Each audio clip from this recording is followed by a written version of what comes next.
Parce que ça arrive ultra souvent qu'il y a énormément de présentations qui parlent beaucoup, mais pour rien dire. Il y a tellement d'idées mises ensemble que tu sais plus exactement comment suivre ça. Et en général, la chose qui importe le plus, c'est pas exactement la manière dont tu te présentes sur scène, ton charisme, ta confiance en soi, mais c'est bien l'idée que tu veux donner à ton public la plus importante.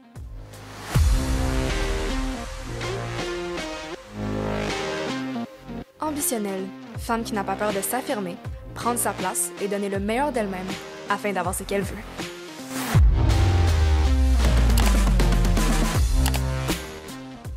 Tu as une idée, une vision, une histoire que tu veux partager avec un public, mais il y a un défi qui s'impose.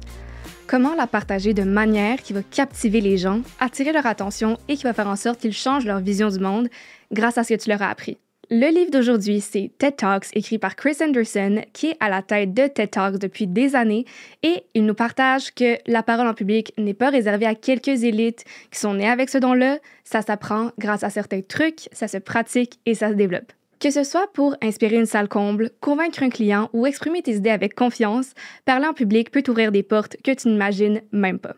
Si devenir la meilleure version de toi-même est quelque chose d'important pour toi et que tu adores apprendre de nouvelles choses, n'hésite pas à t'abonner au podcast qui sort un nouvel épisode à chaque mercredi afin de n'en manquer aucun. La première chose qu'on va explorer ensemble, c'est la fondation de parler en public. En général, la chose qui importe le plus, c'est pas exactement la manière dont tu te présentes sur scène, ton charisme, ta confiance en soi, mais c'est bien l'idée que tu veux donner à ton public la plus importante. Le concept d'une idée, ça a le pouvoir de changer le monde, changer la manière dont les gens voient les choses et réorienter les paradigmes dans lesquels on vit en ce moment pour aller vers un monde meilleur. Lorsque tu partages une idée à quelqu'un et que cette personne adopte cette idée, en quelque part, c'est comme si elle avait adopté une nouvelle parcelle de toi et qui vit maintenant en elle. Le langage, c'est probablement la chose la plus importante que l'on partage en tant qu'humain et c'est littéralement partagé entre la personne qui donne et la personne qui reçoit. Les mots que je suis en train de dire en ce moment, si tu parles français, naturellement, on va se comprendre parce qu'on parle la même langue, mais disons que quelqu'un qui ne parlait pas français allait essayer de m'écouter, il n'y a aucune chance qu'il comprenne la conversation. Avant de parler en public, c'est important de réaliser qu'est-ce que ton public sait, qu'est-ce que ton public peut comprendre, conceptualiser et faire ta présentation autour de ça. Parce que souvent, en fait, le problème qui va arriver, c'est que des gens vont utiliser un langage qui est ultra poussé, très, très technique. Et la plupart des gens, souvent, vont décrocher parce qu'eux n'ont pas la même connaissance des concepts que toi, tu as. Lorsque tu vas venir choisir le langage à utiliser, à prioriser lors de ta présentation, c'est important de prendre en compte que pas tout le monde a le même degré de compréhension de ce que tu expliques. Les meilleurs vulgarisateurs sont capables de prendre un sujet ultra complexe et le transformer pour faire en sorte que n'importe quel public puisse le comprendre et que ce soit simple. Mais naturellement, c'est pas exactement simple à faire. La manière de recréer une idée qui part de toi et pour la transmettre aux autres, c'est vraiment de se concentrer qu'est-ce que eux savent pas, et créer ta présentation autour de ça. La chose à faire, en fait, avant que tu écrives n'importe quel script, présentation et tout ça, c'est de t'assurer que le langage que tu utilises est aussi partagé par ton auditoire. Si tu veux transmettre ton idée, c'est la seule manière que ça va fonctionner. La deuxième chose à faire, en fait, c'est de vraiment trouver une ligne directrice. Parce que ça arrive ultra souvent qu'il y a énormément de présentations, je suis certaine que tu as des idées en tête lorsque je dis ça, qui parlent beaucoup, mais pour rien dire. Ou qui parlent beaucoup, mais que tu n'as pas l'impression qu'il y a une ligne directrice. Il y a tellement d'idées mises ensemble que tu sais plus exactement comment suivre ça. Et c'est souvent le problème de lorsqu'il y a trop d'informations. Lorsqu'il y a trop d'informations, souvent les gens vont venir se perdre parce que justement c'est trop à absorber et c'est pas assez concret. Lorsque tu structures une présentation, c'est important de déterminer ta ligne directrice qui va venir toucher à littéralement tous tes aspects que tu vas faire pendant ta présentation. Dans le fond, la mauvaise manière de structurer ta présentation, c'est que souvent notre problème, c'est que lorsqu'on connaît beaucoup de choses sur un certain sujet, on va avoir tendance à vouloir l'expliquer au complet. Ça, dans la vie, c'est souvent quelque chose que j'ai de la difficulté à faire, laisser des informations à l'externe parce que j'ai l'impression que tout est important. La première chose, c'est, encore une fois, te remettre dans la peau de ton auditoire. Qu'est-ce qu'ils connaissent? Qu'est-ce qu'ils connaissent pas? C'est quoi leur motivation? C'est quoi leur peur? Qu'est-ce qui se passe dans leur vie? Quelle est l'idée vraiment que tu veux leur donner et que tu as envie qu'ils repartent avec? Disons que tu as 20 minutes pour donner ta présentation. Souvent, notre problème, lorsqu'on connaît beaucoup de choses par rapport à un sujet, c'est qu'on a l'impression de ne pas avoir assez de temps pour donner toute l'information qu'on a envie de faire. La mauvaise manière de structurer ta présentation basée sur ce sujet, c'est de prendre tous les concepts desquels tu veux parler, les réduire super condensés et aller faire ta présentation comme ça. Par contre, à l'opposé, ce que ça fait, c'est que tu vas développer aucun concept. Ton auditoire va avoir l'impression que ta présentation était préparée à moitié. Ils savent pas trop avec quoi repartir et ça fait juste plus de confusion que d'autres choses. Lorsque tu choisis un sujet, c'est vraiment important de sélectionner en fait l'idée principale que tu veux leur donner, puis ensuite bâtir sur cette idée principale juste vraiment 3 ou 4 concepts qui sont importants et vraiment les développer. Donc, pour dire quelque chose d'intéressant qui va marquer les esprits, en fait, c'est basé sur 2 choses. Faire comprendre à ton auditoire pourquoi est-ce que ça doit leur importer et quel va être l'impact de eux qui adoptent cette idée. Et pour chaque point que tu fais, sois certaine que les points sont bien développés et que les gens qui n'ont aucune connaissance des sujets vont être capables de les expliquer par la suite. Ton point de départ, ça devrait toujours être d'être certaine de couvrir ce que tu peux expliquer d'une manière captivante et intéressante pour ton auditoire. Maintenant, ce dont on va parler, c'est comment faire une présentation qui est intéressante, captivante et impactante. La première chose à comprendre, c'est que pour transmettre une idée à quelqu'un, il faut que cette personne-là soit assez ouverte d'esprit pour la recevoir, t'écouter, te faire confiance. Et donc, c'est ta job en tant que présentatrice de faire en sorte que tu vas bâtir ce rapport de confiance entre ton auditoire et toi. Notre première impression, qu'on le veuille ou non, de certaines personnes va immédiatement venir bâtir comment est-ce qu'on va venir interagir avec, qu'est-ce qu'on pense d'elle et notre lien de confiance. Ça, en tant que tel, je suis internée Thinking Fast and Slow aussi, c'est un acte du système 1 qui est absolument inconscient, mais qui va venir directement impacter notre capacité d'écoute envers la personne qui est devant nous. La chose la plus importante lorsque tu rentres dans une salle, c'est pas nécessairement la manière dont tu te présentes, comment est-ce que tu marches sur scène, comment est-ce que tu parles, de quoi tu as l'air, rien de tout ça au final a de l'importance si tu réussis à établir un contact visuel avec ton audience. Parce qu'en tant qu'humain, c'est exactement comme ça qu'on connecte. Lorsqu'on regarde quelqu'un dans les yeux, il y a des neurones miroirs qui s'activent et on est capable, juste en une fraction de seconde, d'analyser les mouvements oculaires qui font en sorte si une personne se sent stressée, une personne se sent bien, une personne se sent fâchée. Et ça vient impacter justement nos sentiments aussi. Lorsqu'on voit quelqu'un sur scène qui essaie de faire un contact visuel, qui sourit, ça nous met automatiquement en confiance et ça a un impact immense sur la manière dont les gens vont venir recevoir tes idées. La vulnérabilité, en fait, ça peut aussi être un bon outil à partager lors de ta présentation parce que ça fait en sorte que ton public sent que tu es aussi humaine, ça te rend encore plus relatable et je pense que ça a un certain charme lorsque c'est bien utilisé. Imagine-toi ça. Quelqu'un rentre sur scène, t'es dans le public, tu vois que la personne est quand même nerveuse, mais elle le nomme, elle le dit. Oh, ça paraît que je parle pas souvent en public, mais je me suis dit que cette idée était trop importante à partager pour que je lâche l'opportunité. Automatiquement, je te garantis que, en tant qu'auditoire, on se met à la place de la personne et on l'aime déjà. Parce qu'elle est capable de nommer son émotion, elle a pas peur de montrer cette vulnérabilité-là et on s'est tous déjà retrouvés dans cette situation-là, d'être ultra stressé de parler devant des personnes. C'est humain d'être comme ça. Donc, avoir ce type de vulnérabilité, c'est hyper bien. Mais la mauvaise manière de partager cette vulnérabilité-là, c'est si, par exemple, les gens ont l'impression que tu racontes une histoire pour avoir leur pitié, leur compassion, peu importe, et qu'ils sentent que c'est quelque chose que tu n'es pas encore passé au travers. Donc, disons que c'est une histoire que tu partages pour recevoir la réaction des gens et en profiter. C'est là que ça va détruire cet aspect de vulnérabilité.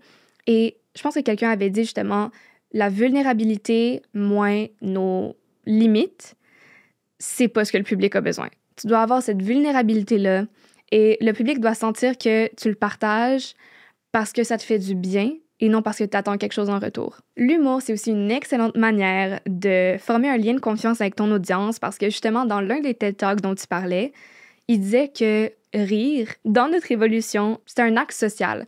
Donc, plus les gens rient, plus ça renforce nos liens et plus on se sent faire partie d'une communauté. Donc, en bref, rire, ça a été évolué pour ça et je pense qu'on peut tous se dire que lorsque quelqu'un est drôle, ça rajoute à son charisme à 1000%. Donc, si tu as la chance d'être drôle, que tu as un bon sens de l'humour, ça peut être intéressant d'ajouter ça à ta présentation pour justement venir encore une fois renforcer le lien de confiance. Par contre, avant ta présentation, sois certaine que tes jokes, que tes blagues sont reçues de la bonne manière. Et ce que je te conseille, en fait, c'est d'aller faire la blague, admettons, à tes parents, à tes amis, à tes collègues, et regarde comment est-ce qu'ils réagissent. S'il n'y a pas de réaction, change-la, mais si tu vois que c'est bien reçu, garde-le parce que ça peut avoir un énorme impact. Si j'avais un seul conseil à te donner, par contre, pour ta présentation, c'est vraiment l'aspect de raconter une histoire. C'est comme ça qu'on communique en tant qu'humain, c'est comme ça qu'on se rapproche, c'est comme ça qu'on socialise, c'est comme ça qu'on partage nos émotions, nos peurs, nos rêves. Et c'est la manière la plus forte de transmettre une idée parce qu'automatiquement, tu bâtis une histoire que la personne peut s'imaginer dans sa tête. Et lorsque quelqu'un s'imagine une histoire, il y a aussi les sentiments qui viennent avec.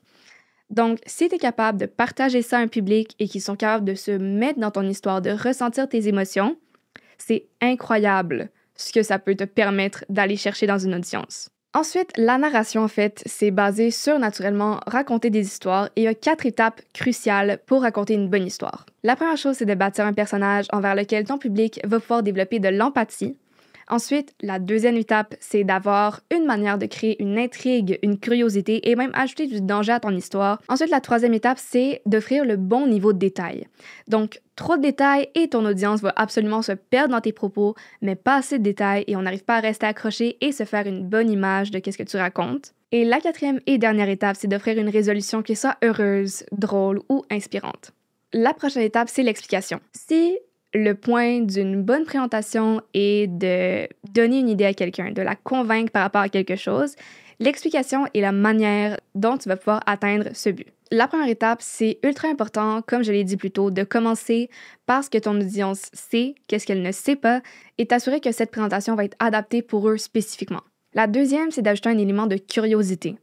Pour que les gens restent accrochés à tes lèvres, encore une fois, on en parlait avec l'histoire, mais c'est vraiment important d'ajouter un élément de curiosité et qui va venir poser une question à ton auditoire. Donc, qu'est-ce qui va se passer? Comment ça se fait qu'elle me dit que ça existe, mais c'est absolument impossible? C'est le sentiment que quelque chose n'a pas nécessairement de sens et ça crée un écart de connaissance envers ce que la personne connaît en ce moment et qu'est-ce qu'il manque pour que cette idée ait du sens dans son monde. Ensuite, il faut que tu amènes les concepts un par un.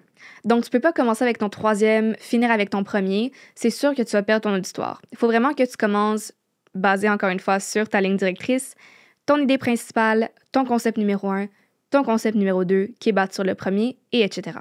Utiliser des métaphores, ça fonctionne aussi extrêmement bien pour expliquer des concepts à quelqu'un parce que lorsqu'on donne une métaphore, c'est hyper facile de se structurer et de s'imaginer un concept basé sur des connaissances qu'on a déjà une image qui est super limpide dans notre tête. Les métaphores, ça aide à structurer tes explications jusqu'au moment « aha » que ton auditoire va avoir à la fin de ta présentation. Le cinquième élément pour bâtir une bonne explication, c'est d'utiliser des exemples. Donc, ça peut être des histoires qui aident à concrétiser tes faits.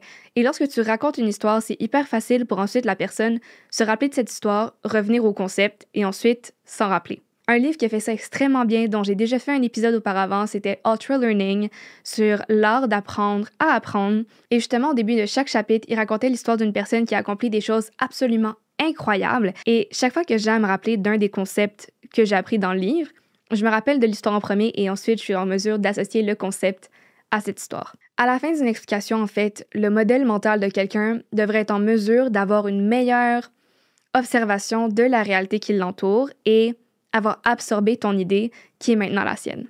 Le prochain concept, c'est de persuader. Parce que maintenant que tu as ton histoire, tu as expliqué, tu as fait la narration, la prochaine étape pour que quelqu'un adopte ton idée, c'est de la persuader qu'elle est réelle. La manière la plus efficace, en fait, de persuader des gens, c'est de prendre la manière du détective. Comme je l'ai dit plus tôt, encore pour 1000 fois, la manière de captiver ton public, c'est d'attirer leur curiosité. Donc, comment est-ce que tu utilises cette méthode-là? C'est que tu les amènes dans le processus de découverte qui t'a amené à cette idée. Tu leur poses ta question de base, qui était ton interrogation, et ensuite tu les amènes dans ton processus. Quelles hypothèses est-ce que tu as testées pour y arriver? Quel était leur résultat? Pourquoi est-ce que ça n'a pas fonctionné? Est-ce que ces hypothèses-là t'ont mené à d'autres hypothèses peut-être? Et le fait de les amener dans cette réflexion-là, ça fait en sorte que, vu qu'ils n'ont pas la réponse finale, ils sont toujours accrochés au fait de « mais c'est quoi la prochaine chose? Qu'est-ce qui va se passer après? » Et lorsque tu es capable de construire une présentation basée sur la méthode du détective, puis qu'à la fin, tu as la réponse finale à leurs interrogations, ils comprennent exactement ce qui s'est passé et comme vous avez passé par le même chemin, ils sont automatiquement convaincus parce qu'ils ont fait la même trajectoire. Mais maintenant, peut-être que tu as besoin de faire une présentation au bureau et tu peux pas nécessairement adopter cette manière-là. Comment est-ce que tu peux rendre ta présentation plus agréable à écouter? Comment est-ce que tu peux captiver les gens? La première étape, naturellement, c'est d'essayer d'ajouter de l'humour à ta présentation. Donc, plus il y a des moments d'humour, plus les gens rient. Quand les gens rient, automatiquement, l'attention reshift vers toi. Et si jamais il y a des gens qui t'avaient perdu, tu les as probablement encore. Aussi, si jamais tu commences ton histoire avec de l'humour, ça fait en sorte que tu dis à ton public, oui, peut-être qu'on va passer au travers de choses qui sont lourdes un petit peu mentalement, mais je te garantis que ça va être amusant. Et d'ici la fin de cette présentation, tu vas pas regretter d'avoir écouté. Ensuite, la deuxième chose à se rappeler, c'est est-ce que tu peux ajouter une anecdote? Donc, pourquoi est-ce que ce sujet-là est important pour toi? Pourquoi est-ce que les personnes devraient en fait s'intéresser à ce sujet? Et lorsque tu racontes une anecdote, encore une fois, c'est du storytelling, les gens t'écoutent. Si les gens savent pourquoi tu es passionné par un certain sujet, ils sont probablement plus en mesure de t'écouter. Une autre chose qui peut vraiment aider, c'est d'offrir des exemples qui sont vivides. Donc, ce que je veux dire par là, c'est, admettons, tu peux prendre une illusion d'optique, la présenter comme première image et ensuite dire que tu penses que cette image ressemblait vraiment à ça, mais voici la réalité. Comme, pour ceux qui vont m'écouter sur YouTube, je vais mettre une image ici. Regarde la longueur des deux lignes. Est-ce qu'elles sont égales? Lorsque tu prends une règle, elles sont de la même longueur. Et ça veut dire que la réalité n'est pas toujours ce dont elle a l'air. Et naturellement, utiliser des visuels qui ont de l'impact, show don't tell, c'est le truc le plus ancien, mais ça fonctionne pour une raison. Donc, maintenant qu'on a passé par-dessus les trucs sur comment donner une bonne présentation qui va accrocher ton public à tes lèvres, la prochaine étape, c'est la présentation elle-même. La première étape, ça va être ton script. Donc, il y a deux options ici. Tu peux faire une présentation qui est scriptée. Donc, admettons, avoir des bullet points avec extrêmement beaucoup d'informations. Tu peux écrire ton texte au complet ou bien la version non scriptée qui peut être, admettons, juste certains mots que tu vas avoir sur une feuille et tu connais tes concepts et tu vogues ici et là sur de quoi tu vas parler. On va parler des avantages et des inconvénients des deux méthodes, mais commençons avec la présentation qui est scriptée. L'avantage d'une présentation qui va être scriptée, c'est que tu fais en sorte que tu vas vraiment utiliser le temps au meilleur de tes capacités, mais le désavantage, en fait, c'est que si tu apprends ta présentation par cœur, mais que tu n'es pas capable de la présenter exactement comme tu l'as écrite, ça peut te créer un stress et te déstabiliser lorsque tu fais ta présentation. Il y a aussi le fait que lorsque tu scriptes, ça peut rapidement faire en sorte que ton public a l'impression que tu lis un texte et pas que tu vis le texte. Parce qu'il y a une énorme différence lorsque quelqu'un reçoit un message entre quelque chose qu'on a l'impression qu'il est scripté versus qu'il ne l'est pas. C'est que le premier est beaucoup plus naturel et le deuxième a l'air robotique. Lorsque tu prépares ta présentation avec un script, il faut vraiment faire attention à ce que tu la connaisses tellement bien que ça a l'air d'être naturel de présenter et non. Donc aujourd'hui, je vais vous parler du sujet XYZ. J'espère que ça va vous intéresser parce que non, faut que tu aies de la vie, faut que tu aies des intonations, faut que tu connaisses ton idée. Mais admettons, si tu scriptes, c'est quoi les conseils à donner pour que ça fonctionne bien? Le premier, naturellement, comme je l'ai dit, c'est de connaître tellement bien ton script que tu peux le faire en cuisinant, en faisant la vaisselle, en te brossant... pas en te brossant les dents, tu peux pas parler. Mais que tu vas faire un jogging, tu es capable de te le donner dans ta tête. Et lorsque tu vas le faire sur scène, ça va tellement être naturel que ça va pas paraître que c'est scripté. Donc, la deuxième étape, ça va être que tu peux te référer à ton script, mais juste en baissant les yeux très rapidement et qu'ensuite ton regard retourne dans l'audience.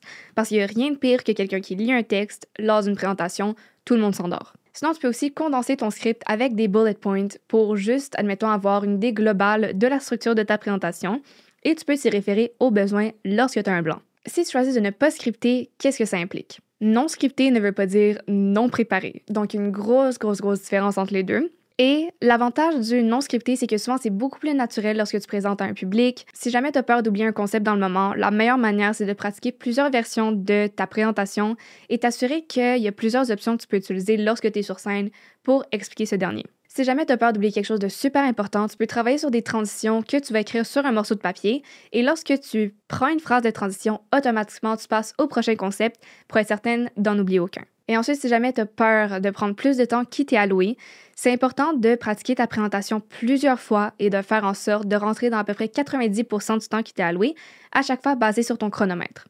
Puis écoute, la meilleure manière, c'est souvent d'avoir des petites flashcards, d'écrire tes phrases clés, tes concepts clés et que si jamais tu bugs dans une présentation et que tu as besoin d'un moment pour te reconnecter, prendre une respiration, prendre une gorgée d'eau, peut-être que tu vas être inconfortable, mais il faut se rappeler que pour le public, c'est pas grave, ils savent que tu donnes une présentation, on est tous capables de se mettre dans tes chaussures et c'est pas facile à faire.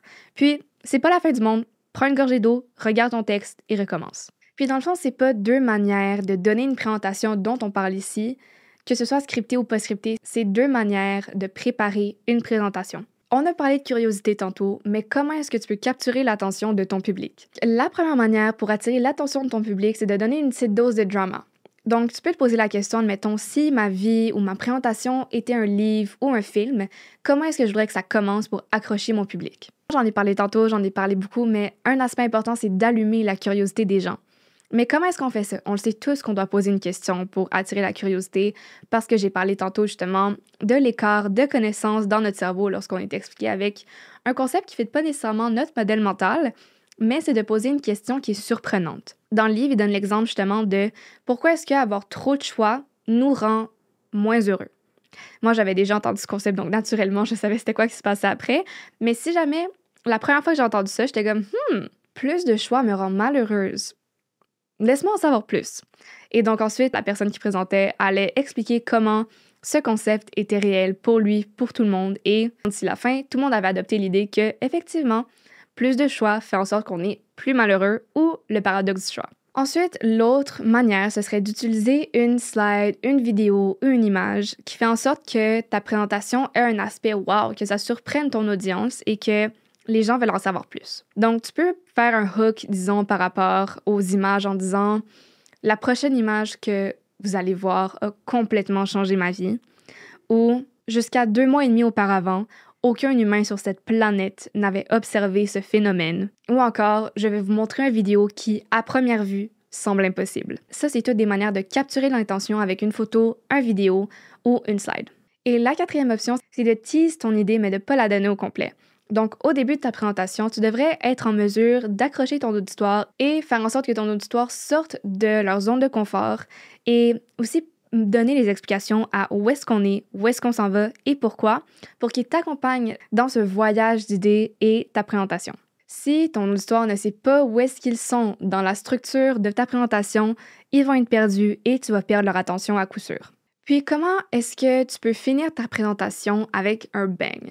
Donc, la première chose, en fait, c'est de faire le dézoom de caméra qu'on appelle. J'avais pas de meilleure traduction, honnêtement, pour celui-là, c'est camera pullback. Mais te passer toute ta présentation à focusser sur un concept, un aspect spécifique. Mais si on dézoome, quelle est l'image globale? Qu'est-ce que ça implique? Qu'est-ce que ça va faire dans le futur? Ensuite, c'est l'appel à l'action. Donc, qu'est-ce que tu veux que les gens fassent depuis qu'ils ont développé cette idée? Quelle est la prochaine étape? Qu'est-ce que ça implique pour eux? L'engagement personnel. Donc, c'est une chose de demander à ton audience d'agir, mais c'en est une autre de prendre un engagement et de dire que d'ici une certaine date, c'est certain que j'aurai accompli X, Y, Z. Ça fait en sorte que l'audience veut suivre ton parcours, veut connecter avec toi et se demande qu'est-ce qui va se passer dans le futur. Ensuite, les valeurs et la vision. Comment est-ce que tu peux transformer l'idée, ta présentation en quelque chose d'un rêve pour le futur? Comment est-ce que tu peux inspirer les personnes par rapport à ce qui va se passer après?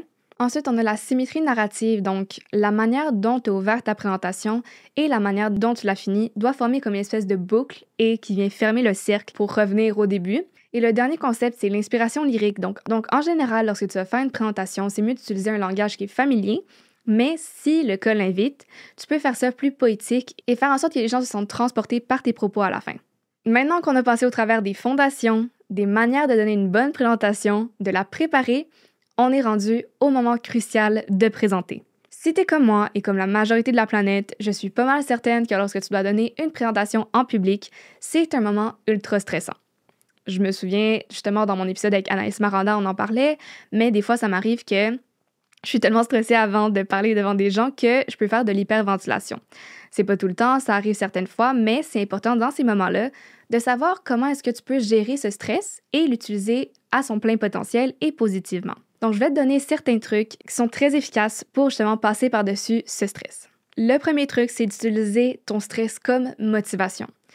Je te garantis que si tu es stressé avant une présentation, ça va faire en sorte que tu vas vraiment mieux te préparer, tu vas plus te préparer et ça fait en sorte que lorsque tu vas arriver pour donner ta présentation, ça va vraiment mieux se passer que si tu n'étais pas stressé, que tu prenais ça un petit peu à la légère et etc. Si jamais, avant une présentation, tu stresses beaucoup aussi, c'est important d'utiliser ton corps comme moyen de canaliser ce stress et l'évacuer. On dit toujours, la respiration, c'est la chose la plus importante, donc prendre des grandes respirations. Expirer, c'est particulièrement important parce que justement, dans les cas d'hyperventilation, je mettrai le lien avec l'épisode d'Anaïs aussi dans la description, mais c'est vraiment le fait que tu as trop d'air en toi, donc expirer devient absolument crucial. Donc, prends une grande respiration, expirer lentement, ça peut vraiment t'aider.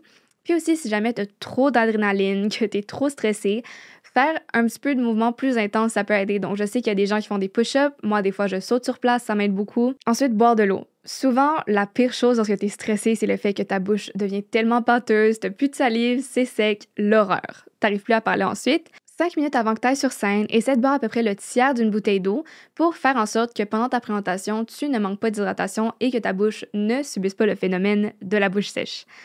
Par contre, c'est vraiment important de ne pas boire trop d'eau avant une présentation parce que sinon, ça peut peut-être faire en sorte que tu vas finir par vouloir aller aux toilettes, courir et finir encore plus stressé que tu l'étais au début. Donc, sois consciente de combien tu bois, quand est-ce que tu le fais. Ensuite, un autre élément, c'est de manger avant une présentation.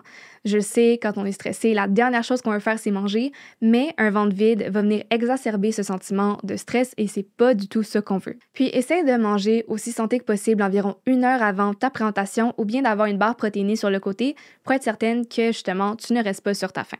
Rappelle-toi du pouvoir de la vulnérabilité. Donc, comme je l'ai dit tantôt, c'est important pour ton audience de se sentir connectée à toi et si tu es capable de partager cette vulnérabilité et que tu es stressé, ça va faire en sorte que ton public va peut-être même plus t'aimer grâce à ça.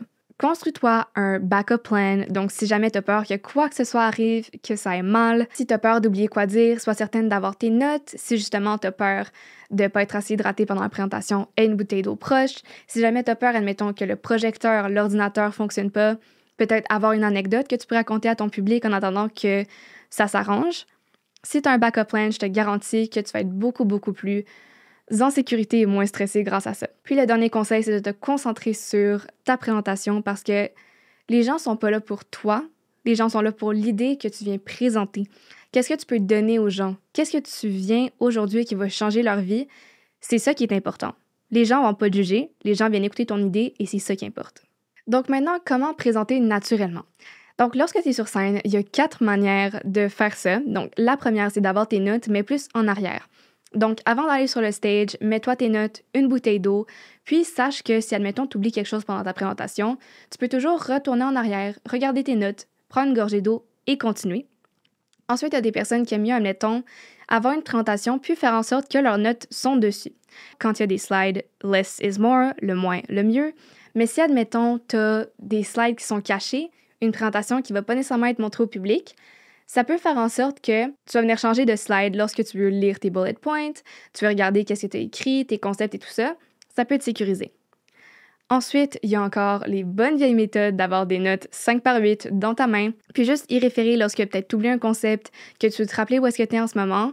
Mais un conseil qui a été donné dans le livre que je trouve super bon, si tu as des notes papier, essaye de les attacher ensemble pour que si jamais tu les échappes, tu passes pas 10 milliards d'années à essayer de les remettre en ordre. Ça va t'enlever un stress énorme. Et la dernière manière qui est la moins conseillée en fait, c'est d'avoir un ordinateur, une tablette ou un téléphone pour tes notes. Parce qu'en tant que tel, ça peut faire en sorte qu'un seul faux mouvement et tu perds exactement où est-ce que tu es rendu dans ta page. Puis aussi inconsciemment en tant que public, lorsque quelqu'un regarde un écran, ça fait en sorte qu'on perd cette connexion avec la personne parce qu'on pense qu'elle n'est plus présente dans le moment. Même si c'est subconscient, c'est le message que ça envoie, donc je te conseille pas tant, mais si c'est vraiment de dernier recours, tu peux quand même prendre ça. Maintenant, ta voix et ta présence vont être dans les aspects les plus importants pendant ta présentation, parce qu'en fait, lorsqu'on parle à quelqu'un, oui, on analyse le langage, mais on analyse aussi comment est-ce que la personne se sent. À quoi ressemble son langage corporel? Quel est le ton de sa voix? Comment est-ce qu'elle nous transmet les émotions? Et ça fait en sorte que c'est pour ça qu'une présentation, parler en public, a beaucoup plus d'impact, admettons, que juste lire. Il y a beaucoup de données qui rentrent en même temps dans notre cerveau qui sont analysées et ça fait en sorte qu'on est connecté à ce que la personne nous dit. Donc, les coachs vocales parlent en général de 6 concepts lorsqu'on parle de voix. Donc, le volume, la hauteur, le pitch, le rythme, le ton, le timbre et la prosodie, qui est justement lorsqu'on finit une phrase avec un ton un petit peu plus haut pour une question ou un ton un peu plus bas pour une phrase. La manière de faire ça lorsqu'on parle, c'est justement d'éviter de garder un ton monotone parce que c'est là que les gens s'endorment. Si t'as pas de pause ou de changement de ton, de voix, etc., ça fait en sorte que lorsque tu donnes l'information aux gens, on sait pas qu'est-ce qui est le plus important et de quoi est-ce qu'on devrait se rappeler. Si tu es quelqu'un qui est plutôt monotone, en fait, le truc, c'est si tu as scripté ton texte, trouve, admettons, 2-3 concepts par phrase qui sont plus importants et souligne-les. Ensuite, dans ton paragraphe, c'est quoi l'idée principale? Essaye de l'encercler. Si jamais il y a une question, mets des petites vagues en rose, admettons, par-dessus cette question-là. Si jamais tu as des aspects que tu es plus passionné, essaye de les mettre en lumière. Et ensuite, lorsque tu vas relire ton texte, retrouve les éléments que tu as mis en valeur et essaye de différer ton ton de voix. Essaye de peut-être parler un petit peu plus fort, le dire un petit peu plus vite, prendre une pause, mettre plus d'intonation. Trouve une manière de le mettre en évidence vocalement. Une fois que ça c'est fait, essaye une deuxième chose qui est d'associer l'émotion que tu veux donner à ton public selon l'endroit où est-ce que tu es rendu dans ton texte. Donc, qu'est-ce qui te passionne?